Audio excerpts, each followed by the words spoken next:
কিভাবে একটা পারফেক্ট ভাবে মিল্ক স্টিমিং করতে হয়। আমরা যেহেতু প্র্যাকটিস ক্লাস করতেছি, তাই আমরা মিল্ক হিসাবে এখানে ডিশওয়াশ এবং আদার ইনগ্রিডিয়েন্ট যা যা লাগে এগুলো অ্যাড করেছি।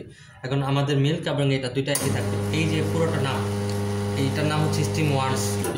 এটা কিন্তু খুবই গরম থাকে, সো বি কেয়ারফুল। এটার দিকে হাত দেওয়ার আগে এখানে একটা রাবারের গ্রিপ থাকে, গ্রিপে ধরে নেবেন, অথবা এই নর্মাল বা ন্যাকড়া নিয়ে ধরবেন। প্রথম কাজ হচ্ছে আমাদের একটা ফ্লাশ করা, ফ্লাশ করে এটাকে মোছা।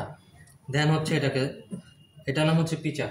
এই পিচারের হচ্ছে টপ, মানে হেডের এখান থেকে স্টিম ওয়ান্ডের নজেলের এখানে এইভাবে ধরবো, রাইট? এখানে ধরে একদম সেন্টারে চলে আসবো। পিচারের সেন্টারে আসার পর এই যে দাগটা দেখতেছেন, এই দাগের হাফ পর্যন্ত পানি নিব আমরা, মানে হাফ পর্যন্ত মিল্ক রাখবো, বেশি ভিতরে নিব না, রাইট? জি।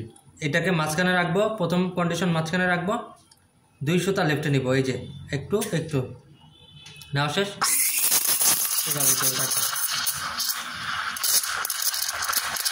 এখন এটা অফ করে দিব, শেষ। এভাবে একটা পারফেক্ট স্টিম করতে হয়।